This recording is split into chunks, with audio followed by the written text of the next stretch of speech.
السلام علیکم ورحمۃ اللہ وبرکاتہ۔ چلیے آج ہم اپنے ایک سبق آموز قصے کی طرف بڑھتے ہیں۔ قصہ کچھ یوں ہے، ایک معلمہ لکھتی ہے کہ میں نے سال کے آخر میں کچھ طالبات کو ایک پروگرام میں اپنی ماؤں کے سامنے نظم پیش کرنے کے لیے تیار کروایا، انہیں ٹریننگ دی۔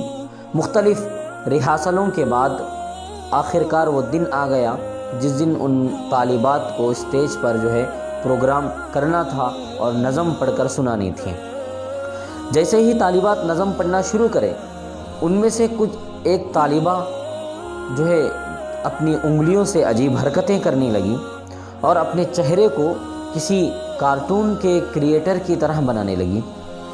معلمہ لکھتی ہے کہ مجھے اس سے بڑی حیرت ہوئی کہ اتنا خوبصورت منظر اور اتنی خوبصورت کارکردگی جس پر چند ہی لمحوں میں لڑکی پانی پھیر رہی ہے۔ معلمہ کو بڑا غصہ آیا اور وہ آگے بڑھنے لگی اور وہ ذہن میں سوچ رہی تھی کہ میں اس کو کھینچوں اور اسٹیج سے الگ کروں، اس کو ڈانٹوں اور ڈپٹوں اور اس کو ماروں اور اس کو تنبیہ کروں۔ جیسے ہی وہ معلمہ آگے بڑھنے لگی تو بچی معلمہ سے دور ہوتے جا رہی تھی۔ جب وہ بچی دور ہوتے جا رہی تھی تو جو سارے حال میں جو لوگ بیٹھے ہوئے تھے ان کے سامنے کھل کر منظر آیا اور سارا حال قہقہوں سے گونج اٹھا۔ سارے لوگ ہنسنے لگے اس بچی کی نالائق حرکتوں پر۔ معلمہ لکھتی ہے کہ جب میں نے اپنی نظر پرنسپل کی طرف کی تو ان کی پیشانی مارے شرمندگی کے جھکی ہوئی تھی، شرم سے دوچار ہو رہے تھے۔ میں نے آگے بڑھا، پرنسپل کے پاس گئی تو پرنسپل کہنے لگی کہ اس نالائق اور بدتمیز بچی کو فوری کالج اسکول سے ہٹا دینا چاہیے، خارج کر دینا چاہیے۔ جب ہماری ساروں کی نظر اس طرف متوجہ ہوئی کہ اس حال میں سارے لوگ قہقہے لگانے میں مصروف تھے، ہنس رہے تھے، اس میں خاتون کھڑے ہو کر، ایک عورت کھڑے ہو کر تھالیاں پیٹ رہی تھی اور گویا کہ وہ بزبان حال کہہ رہی تھی کہ اس بچی کی حوصلہ افزائی کر رہی تھی کہ اور اچھا کرو اور اچھا کرو۔ سارے لوگ پریشان ہو گئے۔ ریہرسل ختم ہوا، میں نے اس بچی کو پکڑا۔ معلمہ لکھتی ہے کہ میں نے اس بچی کو، اس طالبہ کو پکڑا اور اس سے سوال کرنے لگا کہ کیا یہ بےہودہ حرکتیں ہیں؟ ایک خوبصورت پروگرام جو چند دنوں سے محنت کر ایک خوبصورت کارکردگی کو پیش کیا جا رہا تھا، اس وقت ایسی فضول حرکتیں؟ تو لڑکی کہنے لگی کہ اس پروگرام میں میری ماں ہے۔ معلمہ لکھتی ہے کہ میں نے اس کے جواب سے حیرت میں پڑ گئی، یہاں تو ساری طالبات کی مائیں ہیں تو اس میں عجیب کیا ہے؟ حیرت ہونے لگی۔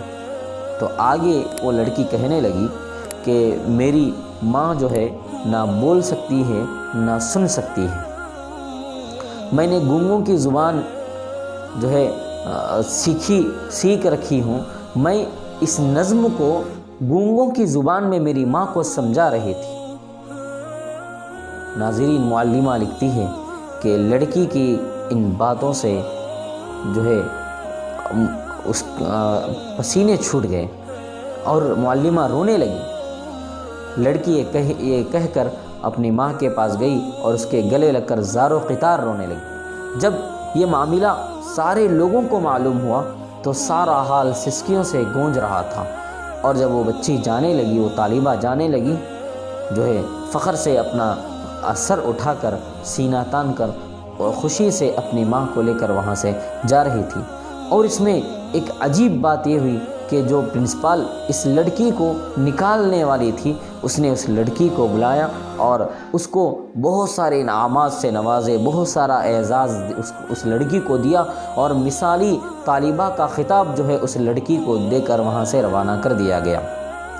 ناظرین، اکثر ہم کسی پر تہمت لگانے میں یا پھر بدگمانی کی وجہ سے ہم اکثر رشتے ختم کرتے ہیں، ہم دوستی ختم کرتے ہیں، ملنا جلنا ختم کرتے ہیں، آنا جانا ختم کرتے ہیں۔ کسی پر تہمت لگانے سے پہلے، کسی پر بدگمانی کرنے سے پہلے ہم تھوڑی دیر رک جانا چاہیے، سوچنا چاہیے۔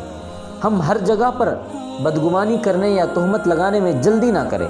کسی کے بارے میں حکم سنانے میں، کسی کے بارے میں کچھ فیصلہ کرنے میں ہم جلد بازی سے بالکل بھی کام نہ لیں۔ ہم جہاں تک ہو سکے سوچ سمجھ کر اور معاملے کو جان کر جو ہے ہمیں دوسروں کے بارے میں حکم لگانا چاہیے۔